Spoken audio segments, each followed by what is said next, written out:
Okay, we have a few minutes, so let's get to it. Good evening, everybody. By the way, if you guys are watching on YouTube, you can leave some comments, have some questions, give some feedback, something. Of course, if you'd like to sponsor one of these classes, please reach out. Where am I going? Okay.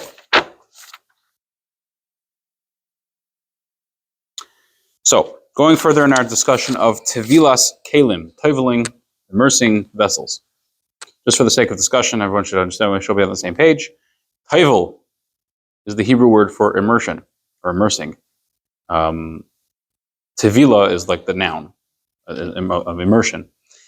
And kalim are vessels. Keli is one vessel that'll be relevant to tonight's class. So, the idea of immersing vessels is toveling. Toveling is a weird word because there's no such word in Hebrew. It's a mix of Hebrew and English. Toveling, right? The idea of toveling, the mitzvah to tovel kalim, applies only when you acquire a vessel from a Gentile, from a non-Jew. Okay? For example, if I was a craftsman of some sort, I'm not. Let's say I was. And I crafted a beautiful metal bowl. Intricate design, whatever. It's a beautiful metal bowl. If I were to sell this to you or give it to you as a gift, you would have no reason to tovel it because I made it, I'm a Jew, and I gave it to you. I sold it to you, whatever it is. You don't need to tovel it. In fact, toveling it, there's no basis for toveling it. If you were to go tovel it because you want to be strict, there's no basis to that, and don't do it. And for sure, God forbid to make a blessing on such a immersion that's a blessing in vain.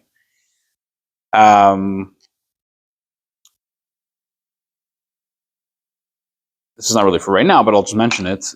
Even if there's a chain of people, okay? Oh, the flip side of that was that if you do acquire a vessel from a non-Jew, metal vessel requires immersion, mina Torah, biblically, and if it's glass, rabbinically. If there's a chain of people, so for example, let's say, I don't know, Sam Franklin, I don't know, make up some non-Jewish name, makes a beautiful cup, a metal cup, and he sells it to Yankel, a nice Jew. Okay? And Yankel sells it to Chaim, and Chaim sells it to Shlomo, and Shlomo sells it to Yitzchak, and Yitzchak sells it to David, and David sells it to Leib. Okay. It's going from Jew to Jew to Jew to Jew, but it was acquired from a non-Jew at the beginning. Since it was acquired from a non-Jew at any point in this chain, this vessel requires tevila, it requires to be immersed by the owner, whoever the present owner is, before using it. Okay, so if you remember the three requirements, it has to be from basic requirements. It has to be acquired from a non-Jew. It has to be made of metal or glass. What was the third one? What was the third requirement? Besides for the material, besides for who you got it from, there's something else. It has to be a kli su'uda. It has to be a foodware. Okay?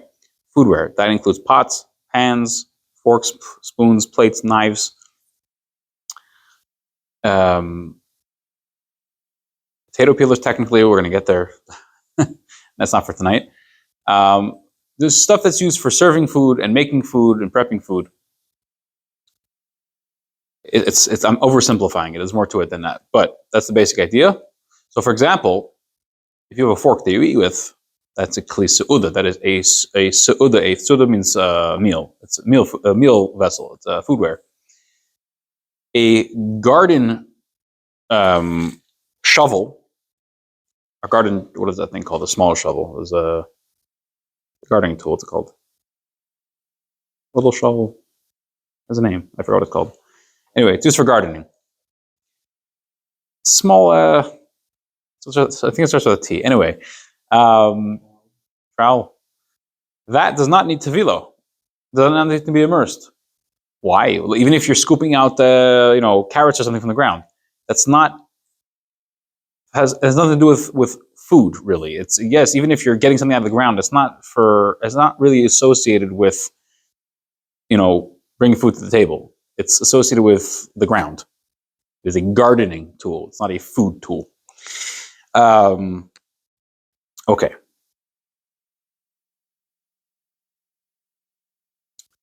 Going further, regarding the blessing that is made when Tevel Kelim, because when you Tevel Kelim, you are doing a mitzvah. Again, this is not just some nice Jewish custom. This is a nice Jewish mitzvah. It's a biblical mitzvah. God desires that we immerse our vessels into the certain bodies of water before using them. So we need to make a blessing, like all mitzvahs.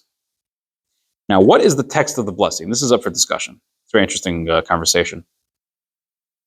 So the basic blessing, which we make when we do any mitzvah, is Baruch Atah Hashem. I'm not saying Hashem's name as it's supposed to be said, because I'm not making a blessing right now.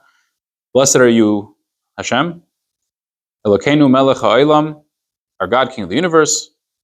The next words are Asher Kiddushanu b'mitzvosav v'tzivanu, that He sanctified us with His commandments, and He commanded us.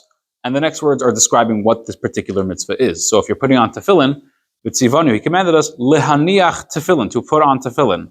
Okay, Shabbos candles, lahadlik ner. There's different communities have different exactly how it ends off, but in the Chabad it's lahadlik ner shel Shabbos kodesh, to ignite to light the candle of the Holy Shabbos. Okay, so when you make the bracha, the blessing for Tevel and Kelim, you say the same start, Baruch Atah Hashem, Elokeinu melech ha'olam, asher kiddushanu b'mitzvosav v'tzivanu, commanded us, regarding tevilas, the immersion of. Now you have two options. Keli, which means a vessel, or kelim, which means vessels, plural. What does the Shulchan Aruch, what does the Code of Jewish Law say? If you're immersing one vessel, you make the bracha al tevilas keli, on the immersion of a vessel. If you're immersing two or more, you make the bracha al tevilas kelim, the immersion of vessels, which is a very interesting concept because we don't find this by other mitzvahs. For example, when you light Hanukkah candles, what do you make? What bracha do you make when you light Hanukkah candles? Asher kiddushanu b'mitzvosav v'tzivanu, He commanded us lahadlik ner shel Hanukkah. That's the way we make it in the Chabad, at least. Again, no, lahadlik ner Hanukkah. Sorry, to light the candle of Hanukkah. Okay, we don't say on the first night lahadlik ner Hanukkah, to light the candle of Hanukkah, and on the second night and the following nights we say lahadlik ner reis Hanukkah, to light the candles of Hanukkah. We don't do that. Every night we make the same blessing, first night or the eighth night. When it comes to Tvilas Kelim, Tevel and Kelim, we change up the bracha when there's one or there's more than one, depending on how many there are. It's an interesting point. There is discussion among the core commentators on the Shulchan Aruch, on the Code of Jewish Law, the Shach and the Taz, and others, the Bach. What exactly should the bracha be? It's not so clear cut in the Talmud. The Shach is of the opinion, very interesting opinion. He quotes the Bach, who's another big commentary, who says that the bracha should actually be al tvilas, on the immersion, clay matchos, on the immersion of metal vessels. What he says. Isn't that interesting? He commanded us to immerse regarding the immersion of metal vessels. Okay, he had the word matchos, which is metal. The Taz mentions various other ways of approaching this. He mentions this idea of saying al tfilas klei matchos, adding the extra word matchos, and explains the reason that there are some opinions to say this is because we don't want people to get to think that this applies to all types of vessels. Al tfilas kelim, but maybe I should start, immersing my hammer and my screwdriver, because that's also a tool. It's also a vessel. So people shouldn't think that. So we should make the proper blessing should be al tfilas kelim, al tfilas klei matchos, on the immersion of metal. sorry, that wasn't a good example, hammers and screwdrivers. You can start thinking, you start immersing also wooden cups and paper cups, because kalim, vessels. So you say, Atvilas clay matchis, the immersion of metal vessels. The Taz doesn't like this, because then you should be even more specific. You should say, Atvilas clay matchis shel su'uda, the immersion of metal vessels of food, that are used for food, for a meal. Because people are going to start thinking that you start immersing metal vessels that are not necessarily associated with food, like hammers and screwdrivers. So he says that's being a little bit over the top. So that's he doesn't accept the idea of adding the word even matches, metal. He even quotes an opinion that says that he says Asher Kedushanim Mitzvahs of His commanded us lehatbil, to immerse. End of story. Okay, so what do? Practically what we do is we do exactly what it says in the Shulchan Aruch. Shulchan Aruch says if you table one keli, you make al tevilas keli, immersion of a keli, and if you do two or more, it's al tevilas kelim, plural. That's it. We don't talk about metal. We don't talk about foodware. We don't mention any of that, and we certainly don't minimize it to just one word, lahatbil, to immerse.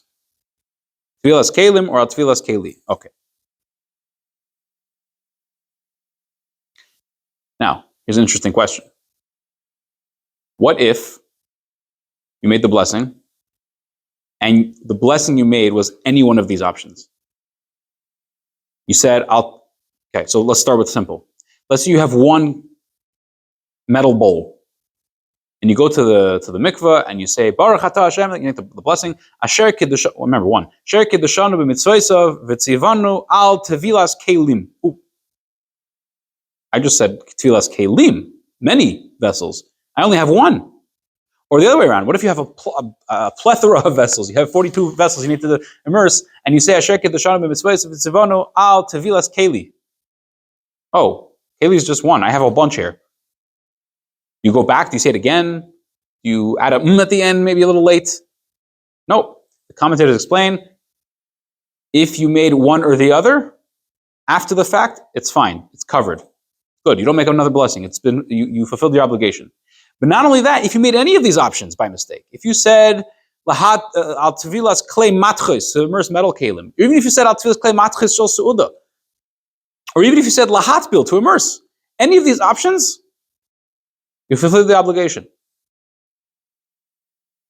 I heard a class recently. There was a rabbi who was going over these laws, and he mentioned, what if somebody said, Asher Kedushanim b'mitzvosav v'tzivanu commanded us al tevilas. And he stopped right there. Did he fulfill his obligation?